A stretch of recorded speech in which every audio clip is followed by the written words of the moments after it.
अस्सलाम वालेकुम दोस्तों, मैं डॉक्टर माजिद खान। आप देख रहे हैं मेरा ऑफिशियल यूट्यूब चैनल। दोस्तों, बिल गेट्स और मेलिंडा गेट्स का डाइवोर्स इस वक्त चर्चों में हर जगह पे हर शख्स उस पर बात कर रहा है, उसी पे वीडियोस बन रही है। मैं थोड़ा सा लेट हुआ, उसकी रीज़न ये है कि मैं कुछ चीज़ें डिग कर रहा था। I was searching for something. मैं चाह रहा था कि मैं जब कोई वीडियो बनाऊँ तो ये मुकम्मल जामिया वीडियो जिसमें हर चीज़ को मैं अच्छे से बता सकूँ। तो तमाम चीज़ें डिग करने के बाद, तमाम मेरी रिसर्च करने के बाद, गौर फ़िक्र करने के बाद मैं कुछ नतीजे पर पहुँचा हूँ। बिल गेट्स और मेलिंडा गेट्स, उनकी जो डाइवोर्स है वो कोई एक आम सी कोई चीज़ नहीं है। ये जो डाइवोर्स हुई है, इट वाज प्री प्लान। ये मुकम्मल एक प्लान के तौर पर है और ये क्या असर छोड़ेगा आने वाले वक्तों में, ये मैं आपको इस वीडियो में बताता हूँ। सबसे पहले इनके बारे में बात करते हैं, इनके थोड़ा बैकग्राउंड के मुतालिक। बिल गेट्स की एज इस वक्त 65 है और मेलिंडा की एज 56 है। बिल गेट्स जो है, इसकी मुकम्मल जो इस वक्त जो दौलत है, इसके पास जो नेट वर्थ है वो है $126 बिलियन। बिल गेट्स और मेलिंडा मिले कब थे? Bill Gates as you know कि माइक्रोसॉफ्ट कंपनी उसी की है, ही वाज द ऑनर। तो मेलिंडा ने ज्वाइन की थी माइक्रोसॉफ्ट 1987 में। जब इन्होंने ज्वाइन की उसके बाद से बिल गेट्स और मेलिंडा दोनों डेटिंग स्टार्ट की। डेटिंग करने के बाद इन्होंने 1994 में शादी की। इनकी शादी की एक बड़ी ख़ास चीज़ मैं आपको बताता हूँ। इनकी शादी एक ऐसे आइलैंड में हुई थी जहाँ पे इन्होंने ऊपर से उड़ने वाले जितने हेलीकॉप्टर थे उन सबको बुक कर लिया था। उसकी रीज़न क्या थी? ये नहीं चाहते थे कि कोई अनवांटेड गेस्ट हमारे आइलैंड जहाँ पे हमारी शादी हो रही इसके ऊपर से फ़्लाई करके जा सके। सो कोई फ़्लाई ना करे, कोई उन्हें डिस्टर्ब ना करे। उन्होंने वहाँ के तमाम हेलीकॉप्टर्स उनको भी बुक कर लिया था। और बिल गेट्स और मेलिंडा बहुत ही ज़्यादा हैप्पीली लाइफ गुजारते रहे। इनका कहना था कि हम जब डेटिंग कर रहे थे एक दूसरे को तो वी लव ईच अदर इतना ज़्यादा कि दो ही ऑप्शन थे हमारे पास, या तो हम ब्रेकअप कर लें या हम शादी कर लें। तो ये थोड़ा सा बैकग्राउंड है इनका। इनकी शादी हुई उसके बाद अब रिसेंटली इन्होंने 27 ईयर्स के बाद, आफ्टर 27 ईयर्स के बाद इन्होंने डाइवोर्स किस तरह से किया? इन्होंने एक सिंपल सा ट्वीट किया। क्या ट्वीट किया था वो मैं बताऊंगा, उसके बाद से मैं आगे बात अपनी कंटिन्यू करूंगा। उससे पहले मैं आपको एक चीज़ बताता चलूँ। इनका जो डाइवोर्स है, इनके जो हैशटैग्स जनरेट हुए हैं वो कितने हुए थे? 830 मिलियन व्यूज़ इनके हैशटैग्स को गए हैं और 66,000 लोगों ने उस पर डिस्कस किया है। और ये ऑल ओवर द वर्ल्ड नहीं है, ये सिर्फ़ और सिर्फ चाइना में मैं बता रहा हूँ कि 830 मिलियन व्यूज़ गए हैं उनके हैशटैग्स पे और 66,000 लोगों ने उसको डिस्कस किया था। ये सिर्फ चाइना में। All over the world billions में गए हैं, बिलियंस में लोगों ने इस पर डिस्कस किया है, बिलियंस में इस पर व्यूज़ गए हैं। क्या ट्वीट किया था इन्होंने? आपको ट्वीट बताता हूँ, मैं रीड करता हूँ, आपके स्क्रीन पे भी आपको नज़र आएगा। After a great deal of thought and a lot of work on our relationship we have made the decision to end our marriage. Over the last 27 years we have raised 3 incredible children and built a foundation that works all over the world to enable all people to lead healthy, productive lives. We continue to share a belief in that mission and will continue our work together at the foundation. But we no longer believe we can grow together as a couple in this next phase of our lives. We ask for space and privacy for our family as we begin to navigate this life. Bill Gates और Melinda ने जो foundation बनाई थी, ये बनाई थी 2000 में।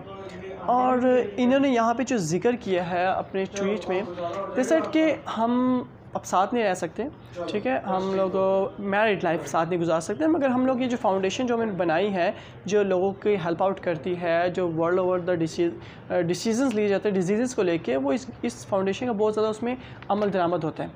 और इन्होंने क्या कहा कि हम ये फाउंडेशन साथ मिलकर चलाएँगे, but we can no longer live together as a couple. इसमें अब मैं अपने पॉइंट पर आता हूँ, जिस नतीजे में मैं पहुँचा हूँ, जो मैंने अपनी रिसर्च के बाद जो मैंने चीज़ गेन की है, जो मैं समझता हूँ कि क्या होने वाला है और वो आने वाले वक्तों में जो होगा, और इसके मुतालिक आप लोगों को भी पता होना चाहिए। वो क्या चीज़ है?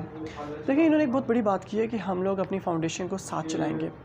बिल गेट्स और मेलिंडा गेट्स और इनकी फाउंडेशन, बिल गेट्स जो भी चीज़ करता है, जो भी इसका कोई स्टेप लेता है, तो वो ऑल ओवर द वर्ल्ड उसका बहुत ही ज़्यादा इम्पैक्ट पड़ता है। इसकी छोटी सी एग्जांपल मैं आपको देता हूँ कि पिछले दिनों एक ख़बर लीक हुई थी कि बिल गेट्स ने तुर्की में लैंड ख़रीदा है जहाँ पे वो काश्तकारी स्टार्ट करेगा। तो ये ख़बर सिर्फ जाने की देर थी कि वहाँ पे रेट जो था उस उधर के इर्द गिर्द जितने लैंड थे उनकी कीमत 3 गुना ज़्यादा बढ़ गई थी। मतलब ये कि बिल गेट्स जो भी चीज़ करता है, जो भी बात करता है, उसका इन्फ्लुएंस, उसका impact all over the world पड़ता है बहुत ही ज़्यादा। तो इसी तरह से इनका जो डाइवोर्स होगा, क्योंकि बड़े बड़े जितने भी फ़ैसले होते हैं पूरी दुनिया में, उसके फ़ैसले बिल गेट्स के उसमें शामिल होता है। बिल गेट्स उसमें हाँ करता है तो वो फ़ैसले लिए जाते हैं। अब क्या हो रहा है, अब ये दुनिया को चेंज करने जा रहे हैं। दुनिया को किस तरीके से चेंज करने जा रहे हैं? डाइवोर्स। एक डाइवोर्स एक ऐसी चीज़ है जो कि ऑल ओवर द वर्ल्ड इसको आम समझा जाता है, कॉमन समझा जाता है, कोई इतनी बड़ी चीज़ नहीं समझी जाती, मगर मुस्लिम दुनिया में, इस्लाम में इसका बहुत बड़ा इम्पैक्ट होता है और ये बहुत ही ज़्यादा कम रेशियो है इसका इस्लामिक कंट्रीज़ में। उसकी रीज़न क्या है? क्योंकि इस्लाम हमारे रिश्तों की बहुत ज़्यादा खूबसूरती से बयान करता है और इस्लाम ने हर चीज़ को बहुत अच्छे से जो है ना बयान किया है। और डाइवोर्स पे कहा गया है कि ये एक ऐसी हलाल चीज़ है जिस पर अल्लाह ताला नाराज़ होता है और दुखी होता है कि यार एक क्यों हो रहा है, क्यों रिश्ता ये ख़त्म हो रहा है, हस्बैंड वाइफ का रिश्ता क्यों ख़त्म हो रहा है। अब जैसे कि इनका डाइवोर्स का चर्चा ऑल ओवर द वर्ल्ड हुआ है और बहुत सारे लोगों ने इस पर डिस्कस किया है। ये एक मैसेज दे रहे हैं। मैसेज क्या दे रहे हैं? ये मैसेज दे रहे हैं कि डाइवोर्स हो गया, कोई इशू नहीं है। डाइवोर्स हो, अगर आप एक दूसरे नहीं रह सकते हैं, कोई इशू आ रहे हैं आपको, तो आराम से डाइवोर्स दें और डाइवोर्स देने के बाद लिविंग रिलेशनशिप में आ जाएँ। अब ये क्या करने जा रहे हैं? एज दे सेड कि हम लोग अपनी फाउंडेशन को मिलकर चलाएंगे। मीन्स कि ये अब हमें बहुत सी जगहों पे ये एक साथ काम करते नज़र आएंगे, एक साथ मिलते जुलते नज़र आएंगे, एक साथ रहते हुए नज़र आएंगे, मगर ये हस्बैंड वाइफ नहीं होंगे। ये मेल और फीमेल के तौर पे एक दूसरे से लिविंग रिलेशनशिप में रहते हुए हमें नज़र आएंगे। और यही इम्पैक्ट, यही मैसेज ये ऑल ओवर द वर्ल्ड दे रहे हैं कि यार अगर कोई मसला नहीं, आप नहीं रहना चाहते, एक शादीशुदा रिश्ते में नहीं रहना चाहते, तो कोई मसला नहीं, आप छोड़ें, डाइवोर्स दें। डाइवोर्स देने के बाद आप अपने साथ एक दूसरे के साथ रहें, जितना आप रह सकते हैं आप टाइम स्पेंड करें, work together, live together, but you will be not like husband wife. आपका हस्बैंड वाइफ नहीं कहा जाएगा आपको, मगर आप रहेंगे उसी तरह से। तो ये एक आने वाले वक्तों में एक ये इन्फ्लुएंस क्रिएट करेगा बहुत ज़्यादा हमारे मुस्लिम कंट्रीज़ में, मुस्लिम लोगों पर भी बहुत ज़्यादा इन्फ्लुएंस क्रिएट करेगा ये कि आप डाइवोर्स दें, डाइवोर्स देने के बाद रहें एक दूसरे के साथ, कोई इशू नहीं है। और यही चीज़, यही एक प्लान है जो कि बिल गेट्स और मेलिंडा वैसे भी जो वुमेन एम्पावर्ड के मुतालिक बहुत ज़्यादा बातें करती हैं, वो हर वक्त बात करती है कि man women they are equal. तो यही मैसेज भी देना चाह रहे हैं और मैं हमारे दोस्तों को, मेरे व्यूवर्स को यही बात करना चाहूँगा कि प्लीज़ मैं नॉन मुस्लिम और उनके रिलीजन में भी बहुत सी चीज़ें हैं, मगर they don't follow. Actually Bill Gates एक इन्फ्लुएंसर है, एक ट्रेंड सेटर है। बिल गेट्स जो चीज़ करता है, जो बात करता है, वो एक प्री प्लान होती है। जो शख्स पूरी दुनिया के चीज़ों को चेंज करता है, क्या समझते हैं आपकी अपने रिश्ते को स्टेबल नहीं कर सकता?